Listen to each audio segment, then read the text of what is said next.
title of my presentation is called "The Path to Carbon Neutrality is Flawed." Okay, so in this is a talk I've done last year, but for private audiences at the Geological Society of Nevada and a conference in the Colorado School of Mines. So we'll just go over what's critical, demand for critical, and really the one that's leading a lot of this is the U.S. government policies, supply sources for critical minerals, constraints on that, timelines, quality, ESG risks. And so all of this sort of feeds into the issue with this path. So first of all, I mean, the whole idea here is to meet this Paris Climate Agreement to keep global temperatures from rising more than 2 degrees. And the idea is that it requires a dramatic shift of energy resources. And so I found this thing from the Australians where they just drew this Venn diagram and said they got all minerals, then you got critical minerals, then you got critical energy minerals. And so each one of those require a different policy, but most of the focus is probably on these critical energy minerals. But now we have to look at that from the current perspective after the Russian invasion of Ukraine with respect to supply chain security now. So now people are not only worried if they're going to get the minerals that they need, but now they have to find out where they're actually going to source them from. So that's the periodic table. And the U.S. Energy Act of 2020 directed the USGS to update this critical mineral list. They picked 50 of them. So quite a lot of the periodic table. But interestingly, copper and uranium is not included in the U.S. list of critical minerals. Australia has declared 26, and again, they don't have any copper. But the way each country looks at it or region looks at it, they look at it from their own supply and own demand. They don't look at it as a cohesive international strategy. Europe and Canada do declare copper as critical, and they have 22 critical minerals. So some of the issues that make the path problematic is the different interpretations by different regions, and all these regions are Western. And so when we look at the intensity of use of these low carbon technology, we can see that a lot of basic metals like aluminum and copper are needed for the infrastructure for any of these technologies, whether it's electric vehicles, batteries, solar panels, wind turbines, and magnets. And importantly, like even though copper is not involved in the battery, infrastructurally, it's required with any of these electricity-related technologies. It's sort of like the backbone. So it's interesting that the U.S. does not regard it as a critical mineral. So you got copper usage, for example, in hybrid electric vehicles, almost 2.5 times, 4 times in a pure EV, electric vehicle. 9 times more mineral resources are required in a wind plant, than a gas-fired power plant. So the intensity is going up. So it's not only the demand for these energy sources, which will grow, but the intensity of each one of these potential sources of power will increase the intensity of each commodity. And so you could see that here with just several minerals that fall into these technology like lithium, cobalt, nickel, and copper, and rare earths. Lithium, since prior to electrical vehicle batteries using lithium, it was basically used for ceramics and things like that, like other things, but nowhere near the kind of demand we're expecting now. And so the impact from electric vehicles, carbon neutral technology that is driving this, is all related to that. Cobalt as well, because these are nickel, cobalt, manganese batteries. Nickel, obviously very important, but the impact on copper is less because copper already has significant other demand sources. So the overall demand on copper isn't as intense as it is on lithium and cobalt. So if we look at the documentation that the U.S. put out about critical minerals, so one thing is the demand for these minerals for these different technologies, but then as you go through their dialogue, their big thing is about securing supply. So that's almost the thing that makes this even more critical. As one is the demand, but the other thing is where am I going to get it from?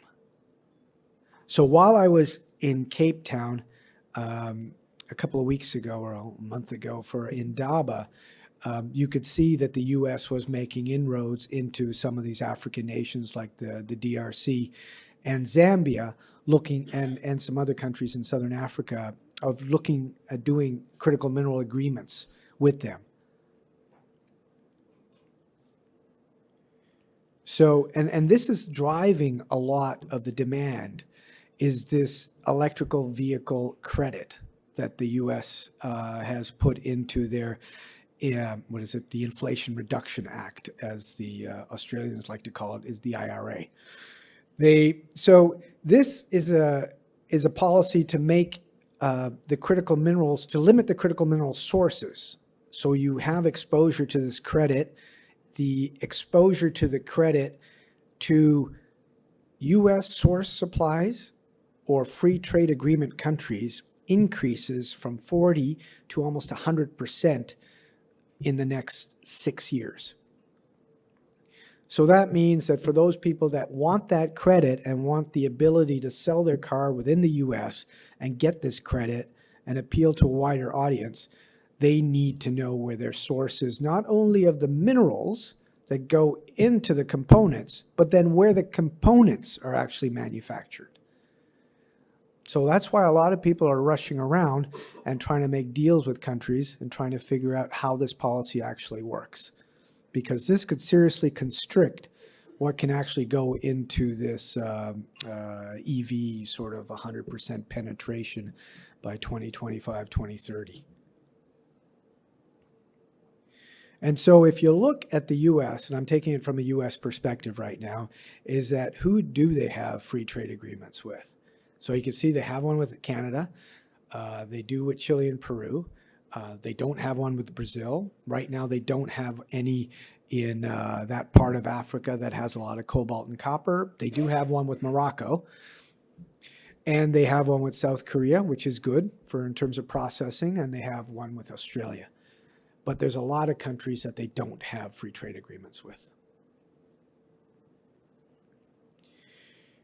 So now if we look at the supply end, and this is why people are very bullish on a lot of these commodities, and that's probably why a lot of people that came from the BMO conference have noted that they changed the name of the conference to include the critical mineral quote.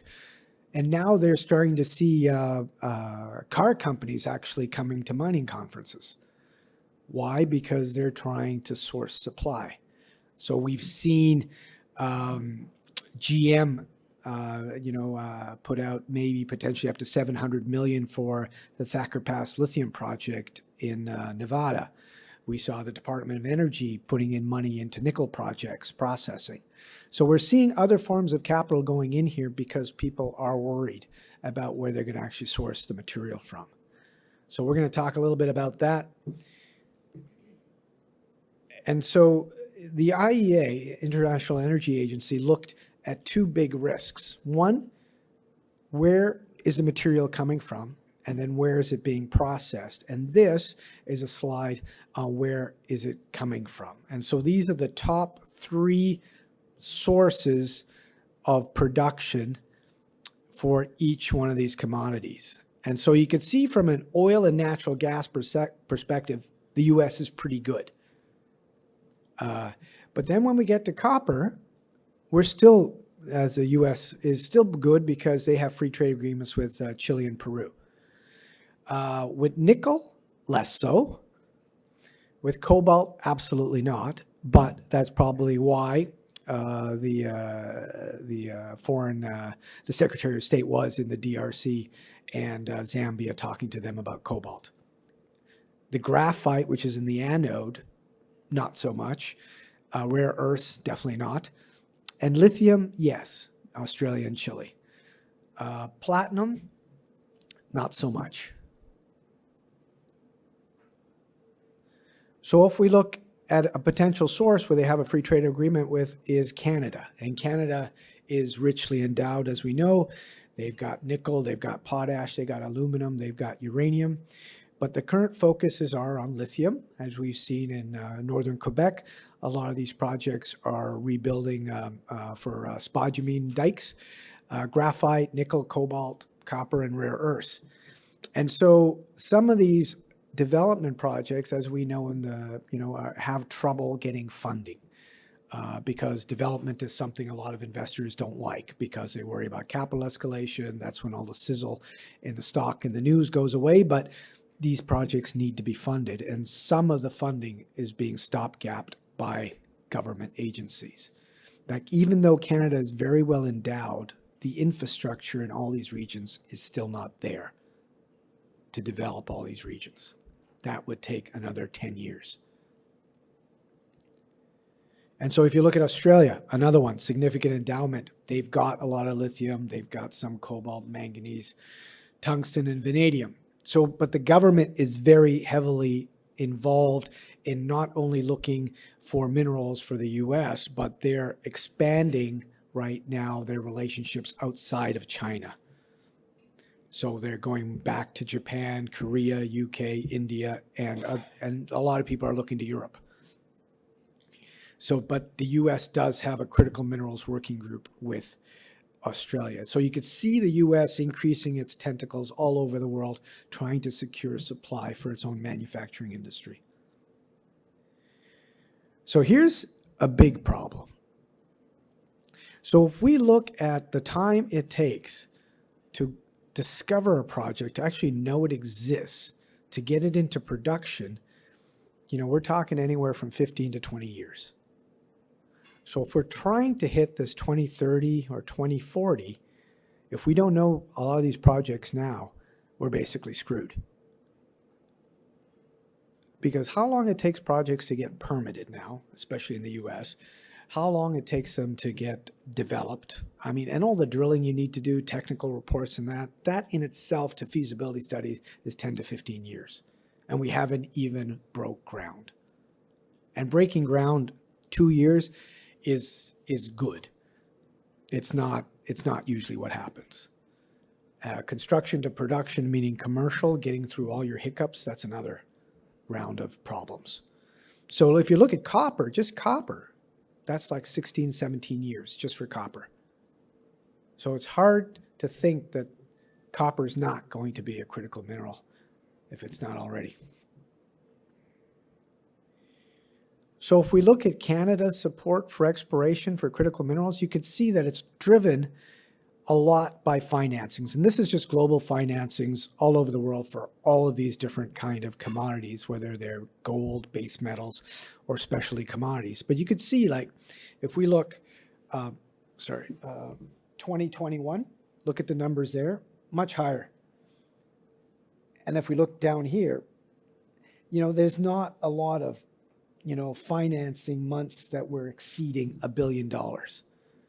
So that entire funding has gone down. And so what Canada is trying to do is introduce a new exploration tax credit specifically for critical minerals to help that exploration in times when retail might not be there.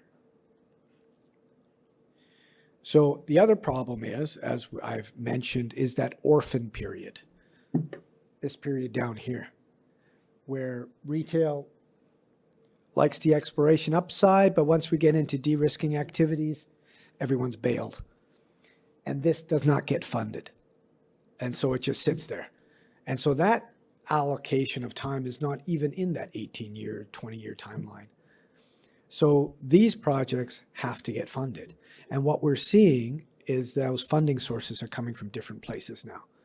They're not equity all the time. They're not debt, but the debt's coming from other people. It might be coming from the Department of Energy in the US. It might be coming from, like with Generation Mining, it was coming from the Export Development Corporation of Canada, which usually supports development projects that are Canadian but outside of Canada.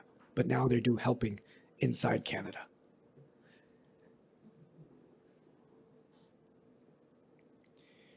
So here's the other issue: is permitting.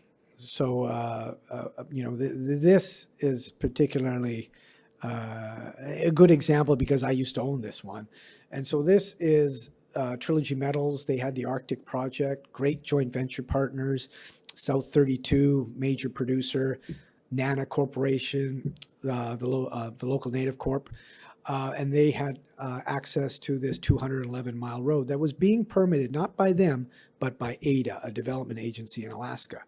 They already had the easement.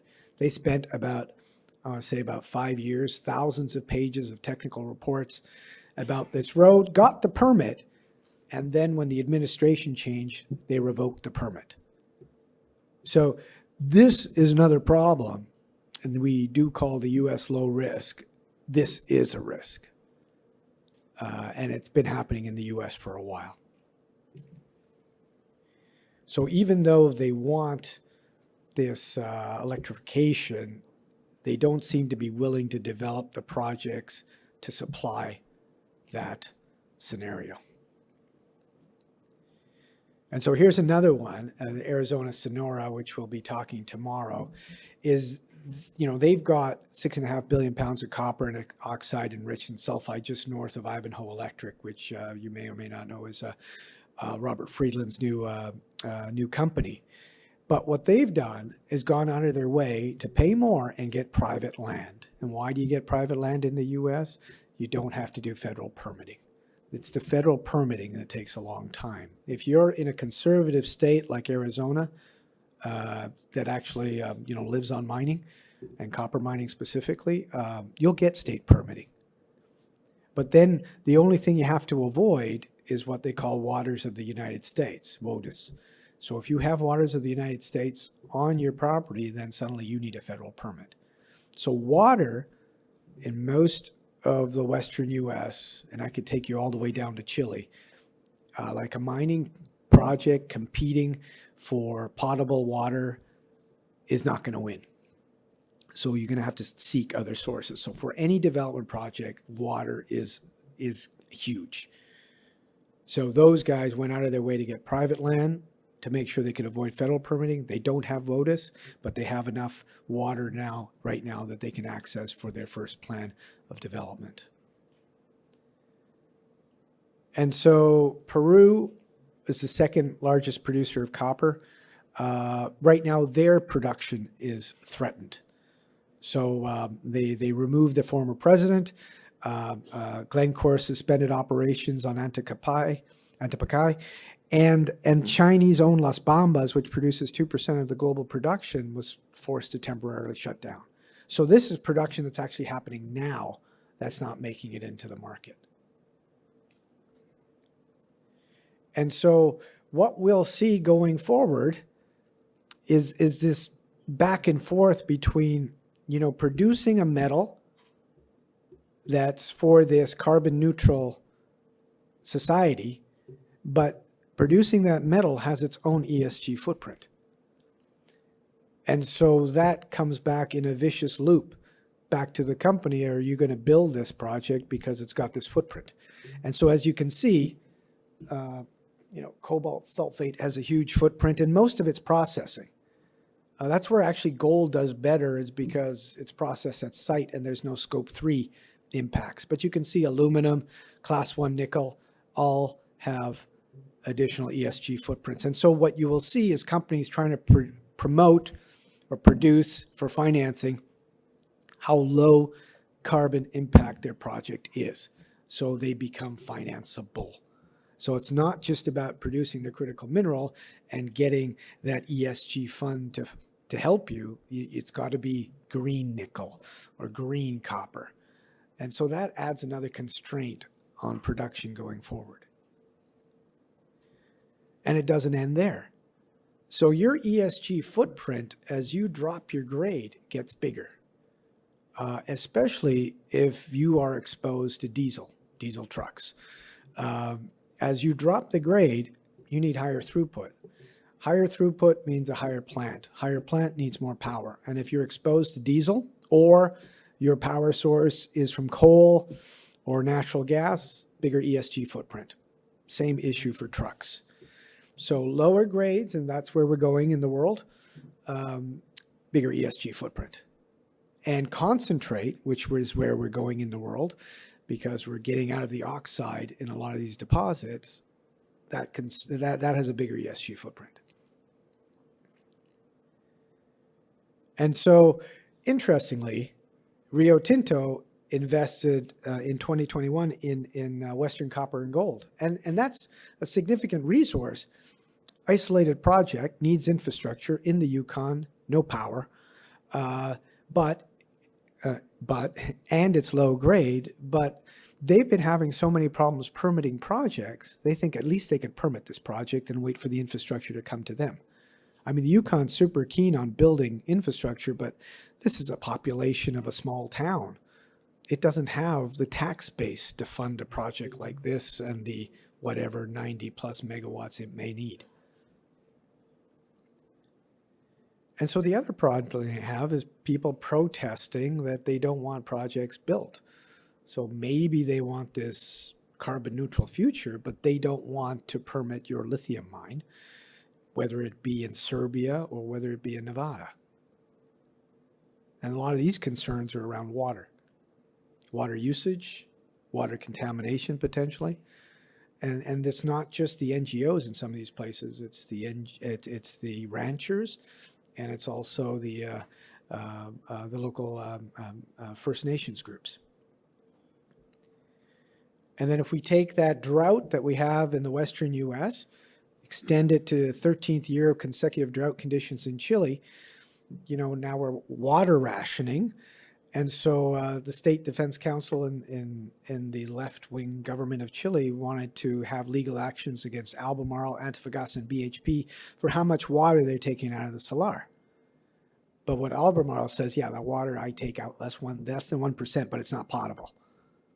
The people that are taking more are the copper company and the tourism company. So that competition's real. And we can also see this competition happening right now in the Southwest U.S., just for communities outside of Phoenix.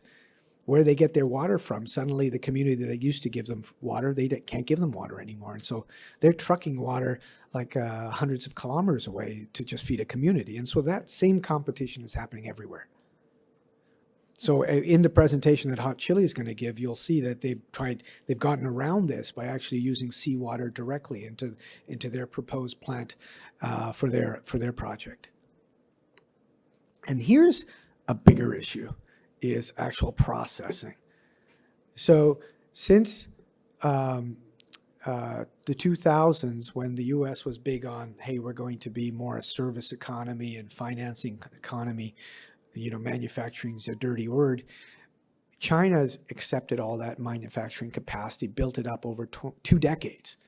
And now, even if you produce copper concentrate in the Southwest Arizona, I mean, where's that concentrate going? Because there's no smelting capacity in these countries. So it's got to go to either China or Japan, or maybe Korea, but China's got the biggest capacity. And so all down the road, anything you want processed has to happen almost through China. And more importantly, or as importantly, is they have all the expertise now in processing because they've been doing it for 2 decades. And so the issue right now is for the US or Europe to try and replicate this in like 5 years. And then the other issue is that oil and gas and coal is not going away. So energy transition means transition. You can't go from 0 to 60, but most people want to do that. So even the IEA has said that by 2030, coal will still be more important than all these minerals that go into your carbon neutral technologies. So if we underfund coal, we underfund oil, by the time we get to 2030, all that power will be a lot more expensive. Okay, summary and conclusions. The fun stuff. You guys look depressed. The critical minerals, again, important, underpinning carbon neutral technologies, supply chain threats are real. But it's some threats that we're imposing on ourselves. Demand is expected to grow significantly because their drop dead date is 2040. But are we going to meet these expectations of the penetration of EVs that people are thinking, or any of these technologies? Market segmentation is another thing that are making these critical minerals hypercritical. Development timelines suggest that this is not going to happen. Quality of resources from limited sources may suffer, but then we have that ESG loop. If we have to mine lower grade resources, then we have a bigger ESG footprint. The risks, again, water, carbon footprint, all of that make everything a little bit more problematic. All right, I think I'm done. Thank you very much.